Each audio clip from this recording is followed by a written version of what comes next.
but we're stoked that Jim Lee is here. A big factor at our shows is we like to center on the architects of pop culture. And so, of course, we want to bring out the biggest and best artists and creators of our generation. And the next guest that we have is the #1 best-selling artist of the modern era. This is a good reason to check him out with his pen on stage live for you. This is a live performance. Jim, thanks for coming out and spending the weekend with us here in Honolulu at the amazing Hawaii Comic-Con. Thanks so much. Thanks for the intro, Jerry. That was a cold opening. There we go. All right, this is awesome being back in Hawaii. This is like my 10th time being in Hawaii. I know because I had to fill out that form when you fly in, and I had to count all the times I've been here. First time I was here was 1988, I think. It was the Punisher War Journal tour. Did anyone come to that? No. You guys are all like under 25 years old. All right, whatever. So I just started at Marvel. I was working on a book called The Punisher War Journal, and then we did a tour of all the islands. We even went to Hilo and did a store signing there, and that was my first exposure to Hawaii, so it was really awesome. Anyway, I also got married in Hawaii. I got married on Maui years ago, yes. Anyway, thank you guys for coming out. It's really awesome to be here. It's awesome to see that there's so much interest in comic books all the way out here in the middle of the ocean. I will generally just kind of draw and talk. I'll field questions from you guys. I really don't have a lot of prepared banter or anything. I could just maybe ask you guys, has anyone been to one of my panels before? No, all right, handful of people. But generally it's pretty low-key. I just answer questions. I know that previously there was that spotlight on Chris Claremont panel, and he was asked what Logan's last name was. It's Smolnetsky, just FYI, so it's not a Polish joke. It could also be Jean Domenico or whatever. Anyway, so anyway, we can just talk about comics, and I'll draw characters that you guys have interest in seeing me draw. How many of you guys are prospective or interested artists? Woo! Yeah. It's the same people. All right, okay. All right, so I've got this, and the other thing I do, okay, so we'll talk, I'll draw, and then I give away the sketches that I do. So it's a big thank you to you guys, you know, for supporting my career for all the years I've been doing this now. I think it's close to almost 30 years. I started the business in 1987, so it's been a long time. Does anyone else have another blank backing board? All right, I might need it if I'm super speedy here. Okay. All right. So how many of you guys know who the hell I am? All right. Oh, okay. All right. Cool. All right. All right. How many of you don't? How many of you are just here because you're bored? You're at a Comic-Con. You want to see people dressed up? All right. There are a couple of people there. Right. So anyway, I'll go really quickly through my life story. Very, very quickly. I grew up. I was born in Korea. My family moved to the United States when I was 5. My father was a doctor. His dream was that I become a doctor as well. Everything they did was towards that goal. If they bought me a light, they go, "We bought you this light because it would make you a better doctor." If they bought me a pair of jeans, I'd be like, "We got you these jeans because they'll make you a more stylish looking doctor." And so everything was geared towards that. So I went to a private prep school. I went to college. I got a degree in psychology. And then right around my senior year, I broke my parents' hearts. I told them that I didn't want to be a doctor. I gave back the pair of blue jeans. I gave back the light. And I basically said, I want to draw comic books. I was always into art. I was always into drawing. And I wanted to work in the profession. And this was all back before the internet, so it was very hard to figure out how to get a job in comics. So I basically drew up pages of my favorite characters, and I mailed them and you know, I went to Kinko's. I Xeroxed 90 copies of everything, and I mailed them off to the different publishers, and I got rejection notices and stuff. But I eventually heard from someone that, you know, I met some friends at a comic book store, and they said, well, you really need to go to see them in person, go to a convention or something. So I looked in a comic book and saw an ad for a comic book convention in New York City, and it said it was the biggest convention of the year, and I didn't realize that that was a lie. It was the biggest comic book convention for that person of the year. It was a very small convention, but I flew out there, and I showed my work to some editors at Marvel, and they gave me work. So I started my professional career about a year after I graduated from college, and I've been working ever since. My parents have gotten over it. They're now supportive of what I do, and they're always.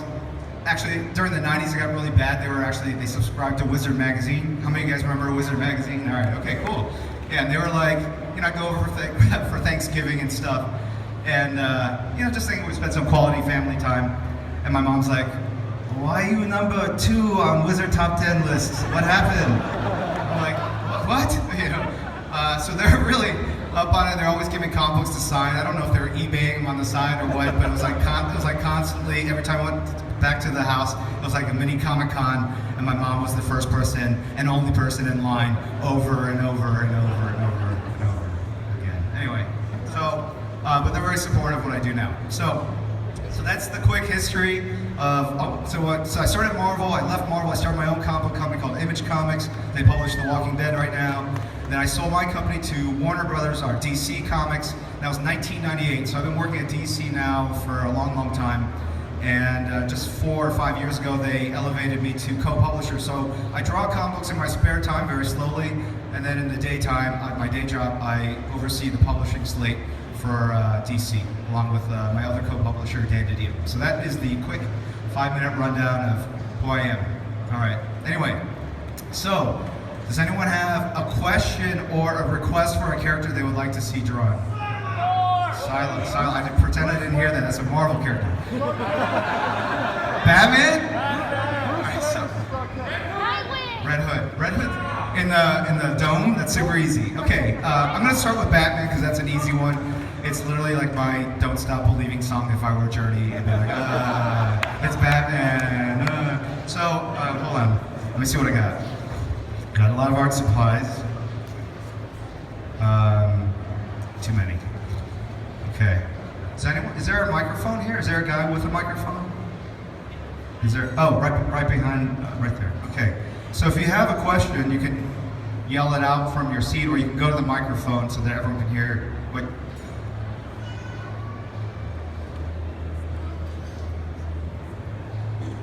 So anyway, this is hard to do. It's like playing the piano and singing at the same time. All right, what I'm gonna do. All right. So I'll just show you guys, if you've never seen me draw before, I always start out with a gesture drawing, so it's just a pencil. You can get one of these. This is a graphite stick pencil. It's a kind of a thicker piece of lead. It's really nice because it's not super sharp. It allows you to have a lot of freedom on the page. The lead's not going to dig into the paper, so it's very, very fluid, very quick. You get something like this. It's just a 0.5 mechanical pencil, and it's a little sharper tip, and it's just not going to let you draw as fast. This is a 0.4. This is the secret to my career. 0.4 millimeter. All right. This used to be super hard to find.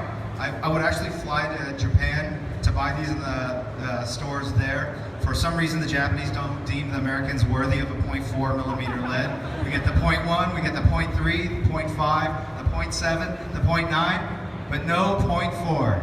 Bastards. Anyway, so the 0.4 millimeter is indispensable because the 0.3, if you use it, it will break. It's too thin.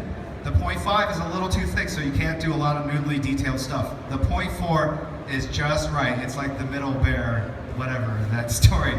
And so it gives you just the right amount of strength and right amount of crispness. But now, through the power of Amazon, you can buy this, or actually probably in Hawaii, there's a lot of stores. I found that like little Tokyo stores in different cities, they usually carry the 0.4 millimeter pencil. Okay, so I'll just start with this and do just a kind of a quick gesture. And this is just gonna be a headshot. I'll make it really easy. I'm just gonna do a side profile. And it's all about just kind of figuring out where everything lies. So it's like if that's the eye, that's the nose. Can you see this? Yeah. All right, that's the chin, that's the ear. And look, I tend to be pretty technical about how I draw. A big fan of math and think about how math affects art and creativity. And so sometimes as I'm drawing, I'm actually thinking about just kind of the shapes, but I'm also thinking about the distances between this brow and the tip of the nose to this cut in the cowl, and how much distance this is versus this. I'm doing it all very, very quickly, so I'm not really calculating anything, but it's just like constantly checking distances and relationships between items, right? So you can sort of see it coming together, right? Yes? All right. I just need one person to be the designated person for the crowd. You, sir, right there, and then, no, your friend right there. All right, so if I look at you, you say yes, then I know everyone agrees, all right? So you gotta pay attention to everybody.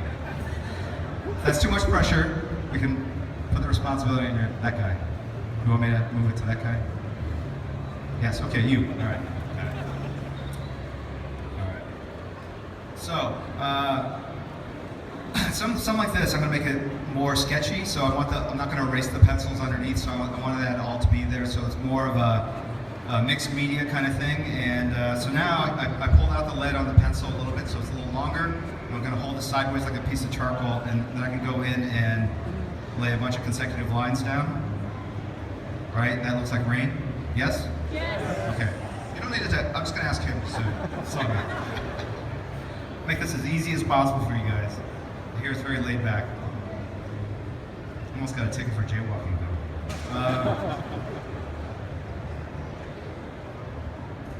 Okay. All right, and then I'm also kind of Greeking in shadows, and just sort of the side of the pencil. And this is kind of, any Bob Ross fans here? Bob Ross? Really? There's no way you could have seen Bob Ross.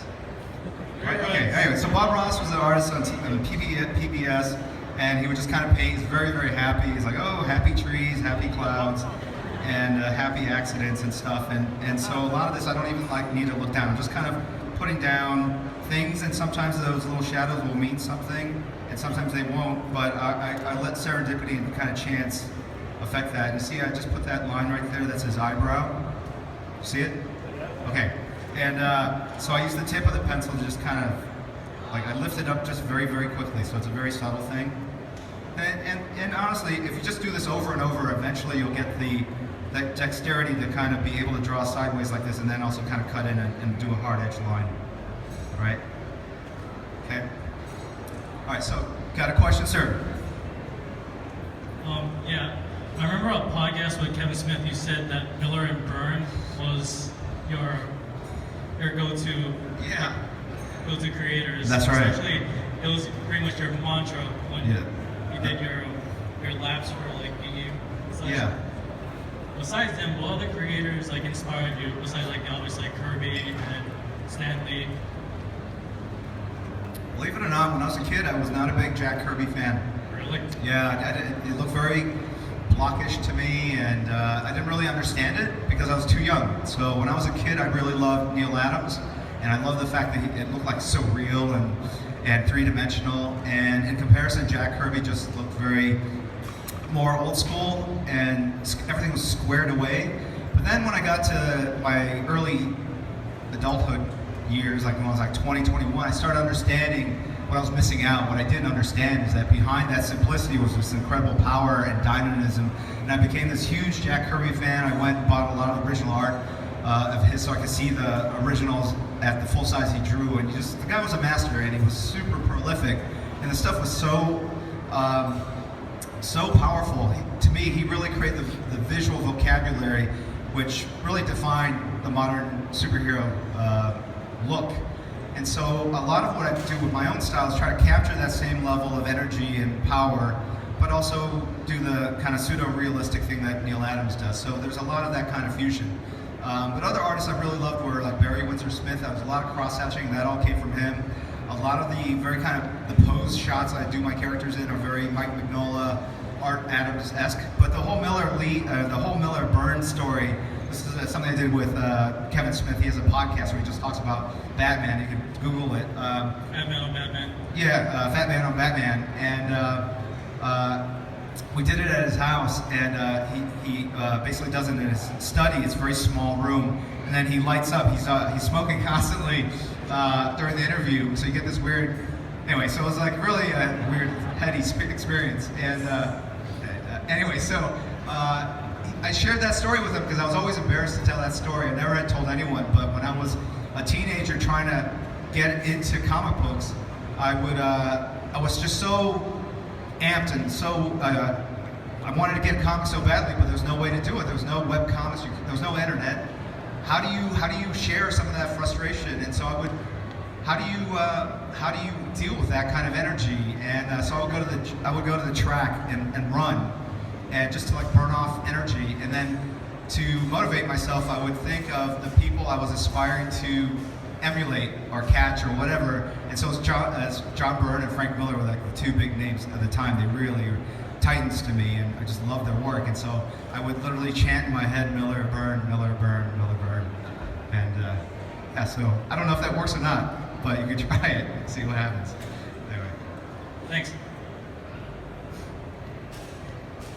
I usually start with the brow right here. I'm not sure why. But I think it's because they basically set the stage for the eyes, and the eyes, the expression of the eyes are really the key to any drawing. If you want to have a character that looks happy or angry or put off, I mean, it's all that's going to come subtly through the position of the eyebrows and the eyes themselves. And so I always start there. That always kind of instantly kind of puts me into the world, sort of the mindset of who I'm drawing, and that's important. I think there's a little bit of acting or thought transference. You know, you're drawing Batman, but in a way you become Batman. And so, you know, if I'm drawing a fight scene, I find sometimes my teeth are clenching like this, and I make sound effects sometimes, and it's just like, and you know, it's almost like Tourette syndrome as I'm working. But I think it helps put you kind of into what you're doing emotionally, and that gets transferred into the drawing, and that's something that I think you guys recognize or see in a subconscious way when you're looking at the art itself. Yes? Hi, Jim. Hey. So you said you started with Marvel in 87? 1987, that's right. Would your first work have been Alpha Flight? Number 51? Yeah, it was. Alpha Flight 51, right. I thought so. I actually met you in Hilo in 1988 at the See? Comic Center. That's it was right. 6 of you. It was you, Mark Silvestri, Carl Potts, Walt Portacio. I don't think it was Mark Silvestri. Maybe Scott Williams? No, Mark was there too. Walt Portacio, Mike Barron, and Scott Williams is there. Yeah, but I don't remember Mark Silvestri. Are you sure? Yeah. I remember All something. right, let's call him up. Let's ask him. Hold on. I'll text him right now.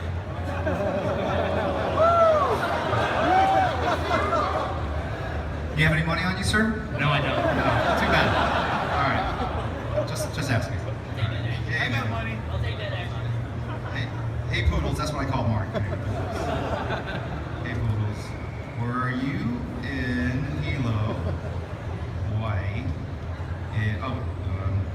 1987? 88.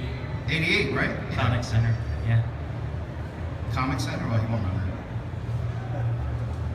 Carl Potts. Did he sign something for you? No. Okay, that helps me. Alright. You guys just appeared. Would it be weird if you thought that you met Mark Silvestri? You never really. He's super tall. Do you remember that? Yeah. 6'6". Anyway, he might have been, but why would he? Not sure. But I also remember somebody went up to Carl Potts and asked if he could draw him something. He said, I can't draw anything. I'm just the writer. But you can talk to Jim. Right. That sounds like Carl. Carl's actually a really good artist. When I started at Marvel, he was the guy that hired me into Marvel. And Carl's very, he's very knowledgeable, but he's not very fast. Yeah. And so he would probably take hours to draw you a sketch Yeah, or something like that. So exactly. that was part of it. And at the time, I think we did a bunch of free sketches, no? Or did you get anything? I didn't get anything. But you did sign Punisher War Journal #1. Right. You, Scott Nice. Williams, Nice. and Carl Potts. Do you still live out there? No, I moved back in 99 back here. Back here? Yeah. Nice. All right. Well, that's cool that after all these years, we've reconnected. Yeah. I'll come see Are you on Facebook? I am. Okay, we'll find you. All right. See you later. What's your name? Anthony? Anthony. It's nice to meet you. I'm going to find out. Mark's, he's ignoring me right now. Thanks, Jim. All right, thanks. Good seeing you again.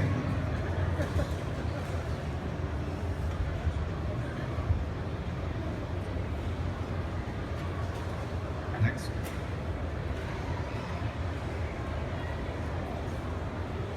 How you doing, Jim? I'm doing all right. How are you? All right. Okay. Curious of the question for you.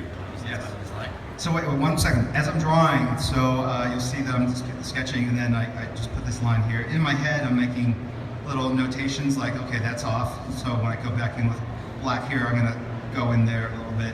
So I know that there are things that are off on the thing, like this probably needs to be a little higher. But I'm just basically making mental notes that later I will go in with the brush and kind of fix them.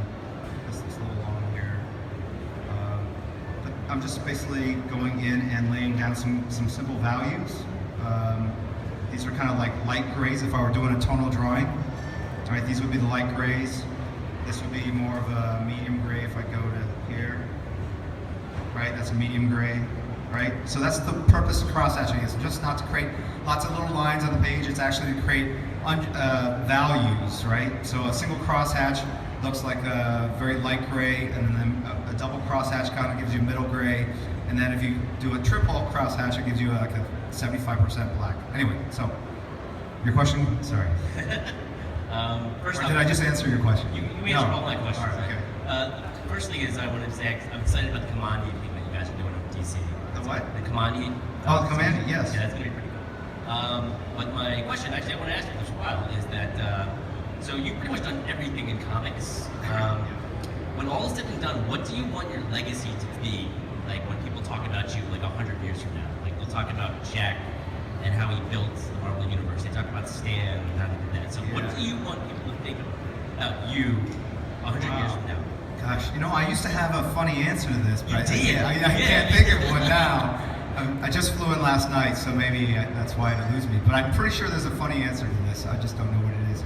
I don't know. I don't really think about that, but I do think about how I want my family to remember me. I think that consumes my time more than not, just because I draw a lot at night, and there's a lot of times when I'm going to conventions and I'm not with my family, and so I think about from their point of view and what I want them to remember, and hopefully that they would have really good positive memories. I'm less concerned about my legacy per se, because I think at the end of the day that's written by other people, and I'll be dead, so it won't really matter what they say. So yeah, he was a good father. That would be really good. I've got like 9 kids, so I take it pretty seriously. After 9, you have to. Yeah, for some reason I'm more focused on that. So I haven't created a lot of characters. I created some like Gambit and Omega Red and Hush. But I've just always wanted to do really good work, and maybe something like that. Like, didn't create a lot of shit, but tried hard and was a good dad. That would be like, if I could just write that on my tombstone, that would be awesome. Thanks. All right. Thanks, Jim.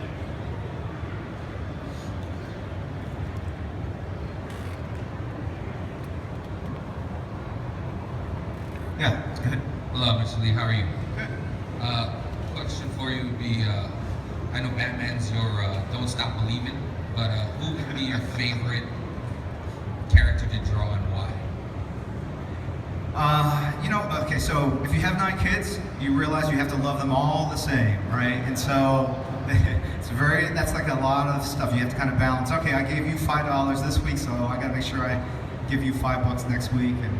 And so we actually keep track of like what they all get when they graduate high school and college, and just want to keep it all like even. So I would tell you that as much as I love drawing Batman, I love drawing all the characters, and the more obscure, the better, because that means no one else has really drawn a good version of that character, so it makes it a lot easier. When you're working on Batman, you're competing with like Frank Miller, you're competing with Greg Capullo and all the greats that have worked on that. David Mazzucchelli, I mean, the guy's just the best. So to me, it's whatever you're working on, you gotta love that. You can't be working on a project going, I'm just doing this to buy my time and pay my bills because I really want to work on this other character. That's not fair to you guys. That's not fair to the publisher that's paying you. And ultimately, that's not a recipe for success, because that half-heartedness is going to show in the work itself. So I'll tell you that whatever I work on, that's my absolute favorite thing to draw. And if it's not, then I shouldn't be doing it. So that's, you know, and I'll tell you that was important because when I broke into the business, I worked at Marvel, and thankfully I worked on Alpha Flight 51, and actually had some characters I recognized. But the new universe was also happening at Marvel. A lot of like these no-name characters like Brand and DP7, horrible name for a team. Anyway, and so all these weird-looking, anyway, so all these weird characters. But if they put me on that book, I would have done my best to make that the very best comic I could possibly draw. So I think you have to have that mentality. So there's certainly characters I draw that you guys like, but it's not necessarily what I always respond to. There's things I've drawn, a lot of really bad Wolverines, but it's more like, if I drew a character and I like how it turned out, it doesn't matter what the character is, it's kind of what I had in my head when I sat down to draw it, and did I accomplish it by actually drawing it, and it's almost independent of the character itself. That's my long-winded answer to, I don't know. Sorry. Thank you very much, sir.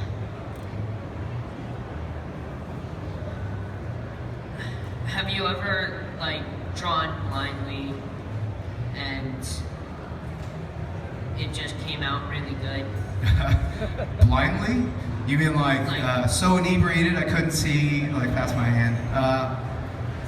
Yeah, I've done that too. Yeah, I've done it. It turned out all right. No, so here's the thing. I could draw something with, like underneath this table, like with my hand. Like I've done that before at a convention, just to amuse myself. There's stuff you can do because a lot of it is kind of internally memorized and stuff. But no, generally it's good to look at it. I could certainly. It's a mix of almost memorized things like muscle memory and cognitive analysis, right? It's like when you drive or skateboard or whatever you do. You know, if you're driving home, you're not cognizant of making left and right turns. You just know how to, you know, go. You just go, and then all of a sudden you're home, and you really think about it.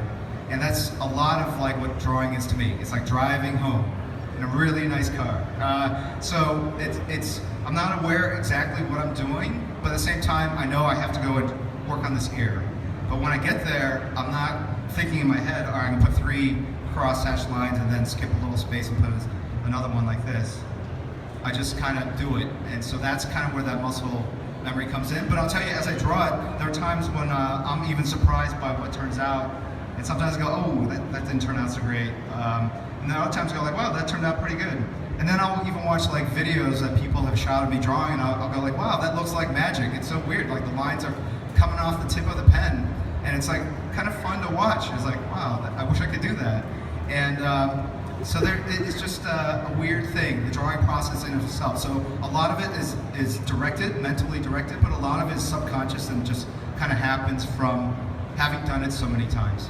But certainly when I first started drawing, I had I would draw and erase, like so many times. And every time I drew a new pose or a new angle, there was a lot of drawing, redrawing, and erasing. So that's how you kind of develop that muscle memory and that kind of repertoire of visual shots that you kind of need to do this professionally. Is that good? Does that work? All right, thanks, man.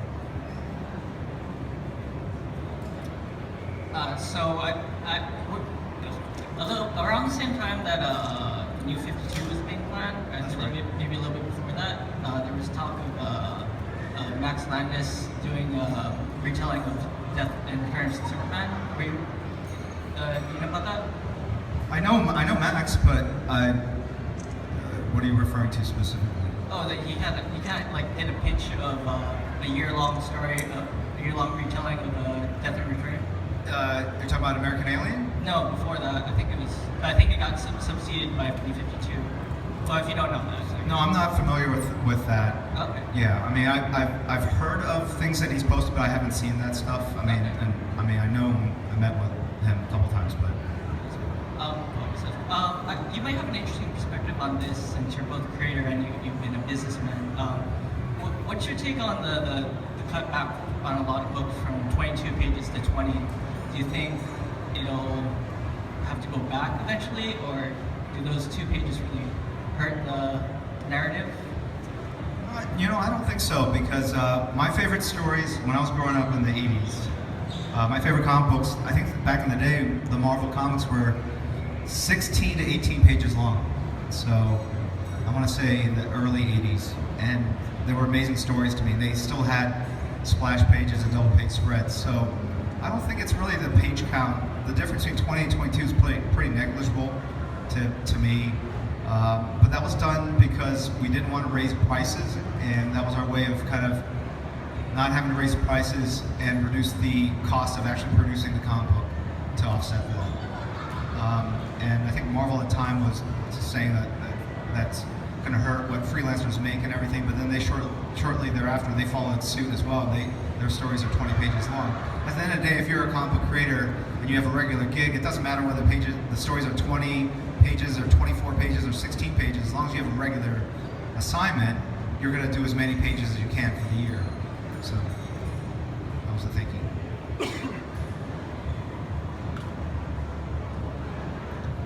So I'm going to pull out this new tool I got just for this trip. It is a Pentel. I don't know. It's like a brush tip, and it allows you to. It has like a little ink cartridge inside that you put in there, and it's got like a nylon fake nib, and it just allows you to put some blacks in pretty easily. My understanding is that Kim Jong-gi draws with this.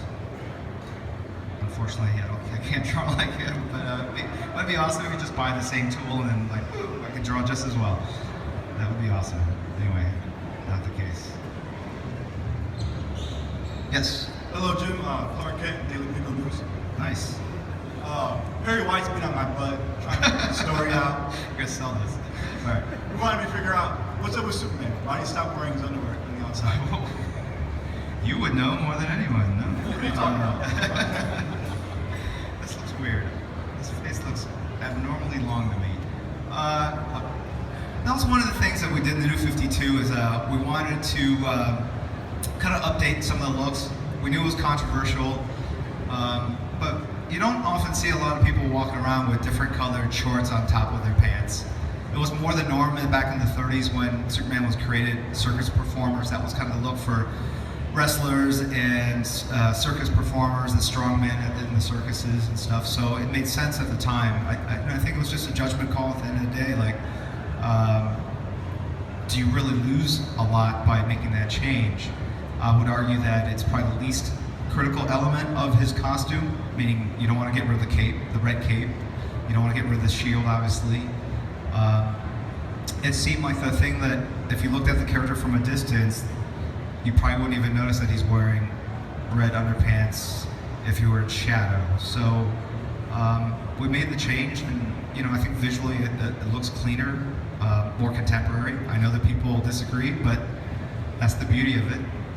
If you feel super strongly about it, you could get into the business and draw a story with Superman with his red trunks on and make it so compelling that everyone follows suit. So I always welcome people with a very strong point of view, because I think, if anything, the history of comics has shown that nothing is unchangeable, right? These characters are going to keep evolving and looking different, and it wouldn't surprise me if there was someone else that wore the back cowl someday in the future, because these characters have been around for 75, 80 years. To say that they're frozen in time, that can only look the way they did at the time they were created, it probably does the characters a bit of disservice. And in fact, none of the characters look like they do when they were first created, Batman and Superman included. All right? Thank you for the answer. No problem. Perry pays me.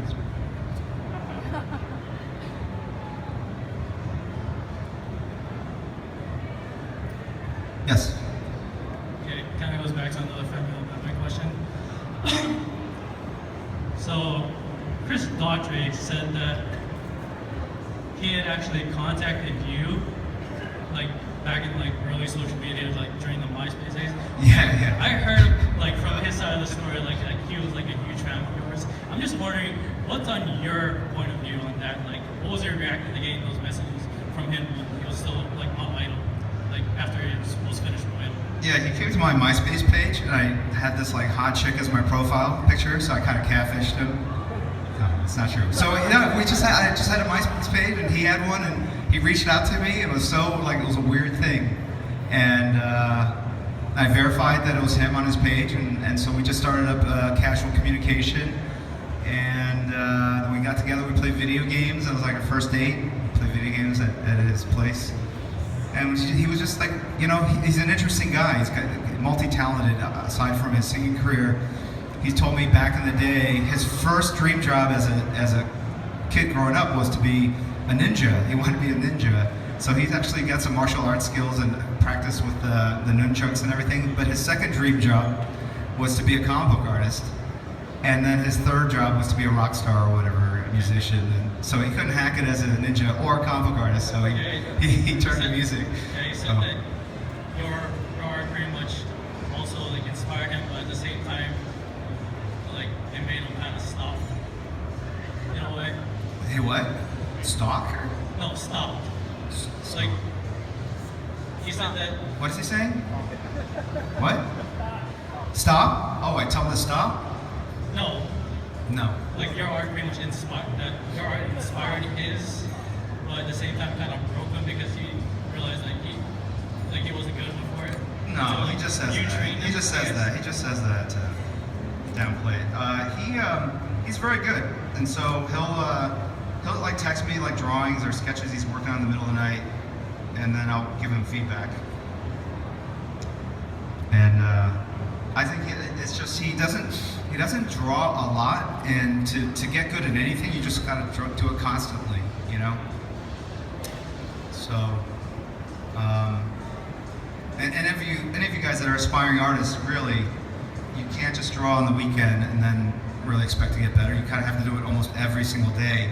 When I was trying to break in, after I graduated from college, I moved back in with my parents, which they loved. And I basically set up a drawing table right next to my bed, and I would roll out of bed and start drawing. That was the first thing I did, and I would draw until my knuckles started aching, and I couldn't really draw anymore.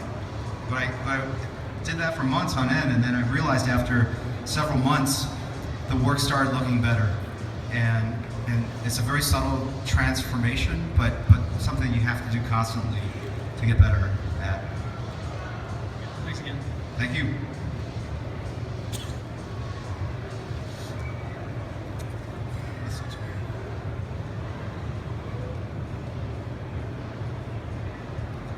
Yes, sir. Good afternoon, Mr. Jim Lee. Hopefully the jet lag isn't bothering you too much. All right. So the issue I have is that I draw a lot as a hobby, but the problem is, for instance, my wife asked me to draw a horse for a class, and basically it should have been a 2-hour drawing at the most, but a 2-hour drawing turns into like an 8 or 9-hour drawing. Sure. So you being in the Neil Adams of our generation, what advice could you give me to actually know when to stop on drawing? Just say that's good enough, just stop, and not just keep going for hours and hours. I don't know. I have to see the drawing. Maybe it really did require 8 or 9 hours. Well, you yourself, how do you know when you're just done with the work that you're on? Usually when it's like 4 in the morning, I go, I'm done. it's pretty easy. There's a lot of that, I'm telling you. Deadline is super critical, but also just in terms of when you sit down and visualize what you're going to draw, you might have it fairly figured out in your mind, right? And a lot of times I'll think about like the level of complexity. You know, it's like those gymnastics moves. They have like a number attached to a move because it's difficult or not difficult. So I know there's certain covers that are more, or images that are more difficult than others to accomplish, right? So like an upshot or a one with a lot of figures and a very detailed background, that's going to take more time and be more detailed. But then you might just do a panel which has like a really large eye, and you know that's got to be pretty simple and direct, and so that's like a lower complexity in a way. So I have to kind of match up what the finished drawing is to the initial expectation of how difficult it was. So if you're drawing a horse that's galloping and it's leaping over us and we're like looking up at it, that would be very, very difficult. So 8 or 9 hours seems perfectly normal. But if you're drawing a horse in profile like this, okay, with no rendering, that should take you 30 minutes. So it's hard to say exactly where you were in that spectrum of thing. All I can say is, when you draw a lot, you will eventually come to a style where you kind of internally know when you're done with it drawing, and that's part of the definition of your style. So some styles can be very rendered, and some can be very simple, like an outline, kind of Charlie Brown type drawing. So once you establish your style, that's kind of that will tell you when to hit the brakes and tell you to stop, kind of overworking it. But I mean, part of the fun of drawing is you don't know when it's going to be done, but when you get there and you know you're there, and there's no greater feeling than realizing that you've gotten there. It's hard to explain. But. No, that's very true. Thank you. Thank you.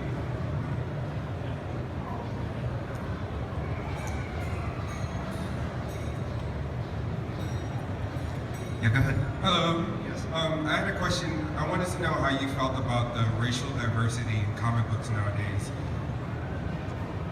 I think it's getting better, and it's going to continue to get better. It is a interesting question because I don't think it just stops at the printed page. When you see a lot of these characters adapted and brought to the big screen, you'll see that Perry White, that other Superman guy, he was changed to Larry Fishburne, right? So I think it's important to have that. And so the argument I hear a lot from some fans is like, well, why did they do that? Why don't they just make all the new characters African American or Asian or whatever? Just keep the old characters, just keep them the way they were at the start. And I think it's important that to go back and retroactively rebalance the scale, because everything back then was all white. It was all focused in New York City. And it was because it was a reflection of the people that created the comic books. I mean, and there was no ill intent, it was no agenda, it's just the world that all entertainment was like that. But to not have any major characters sitting at the table that are of diverse ethnicity or gender, I think it just, it doesn't make the world that was created reflective of the community and the readership that we have now. So I think it's an important rebalance, but it's a tricky one. Because it's always controversial. But at the end of the day, I think it's getting better, and we'll continue to get better. And if you look at the talent pool, and that's really where the change is going to happen, and the creators, the people that make the decisions of who to hire to work on books, as they become more diverse, you're just going to see more of that in the books themselves. And at the end of the day, a lot has changed in the past 5 years. So I think I'm very hopeful and optimistic that it will be even better 5-10 years from now. Okay? Thank you.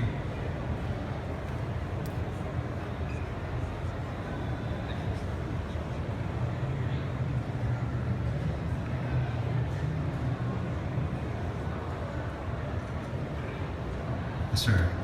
Hey, Mr. Lee. Somebody once said, if you don't ask, the answer's always no. So I'm going to take my shot and just ask, is there any way I may please have one of the sketches you're doing today? I thought you were going to ask for a selfie, dude. I was like, yes, sure.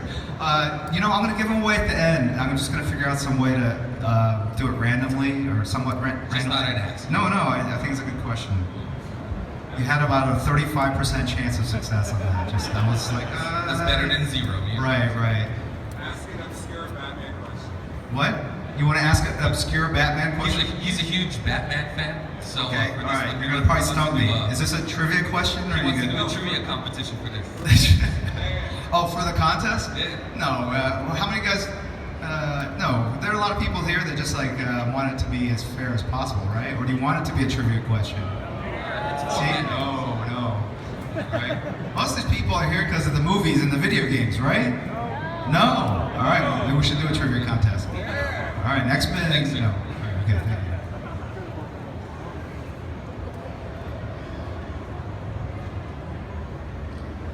Yes, sir. Hey, how's it going, Jim? Thanks for coming out and seeing us here. You've been amazing us with your art since 1987, and during that time period, you've worked for Marvel, Image, DC, and done a whole bunch of different comics and specific characters. And I was wondering, what is your favorite comic that you used to do that you don't get to do anymore, and what is your favorite character that you don't get to draw anymore? There's a ton of characters. I would love to have a kind of an extended run on Wonder Woman at some point. Legion of Superheroes on the DC side. On the Marvel side, like I liked a lot of the characters that didn't have a lot of powers, like Nick Fury and Black Widow. And that's kind of, Chris Claremont was just on this dais here. The first issue we did together, no, not the first.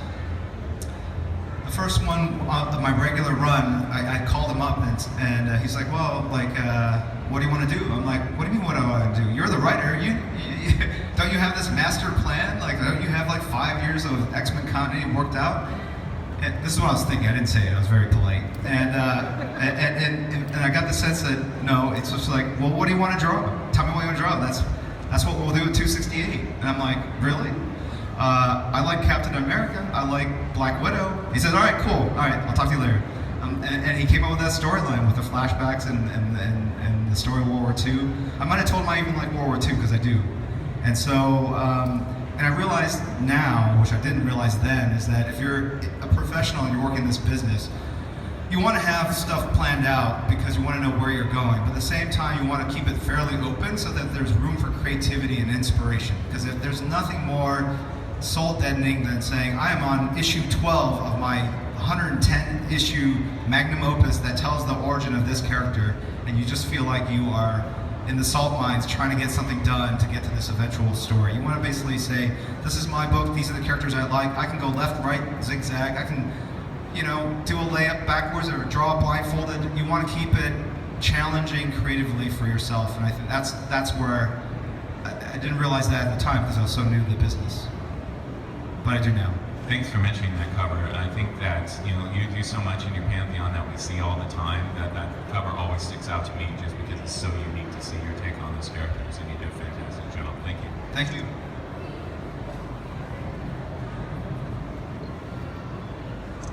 Yes, sir. Hello. Aloha. Hi.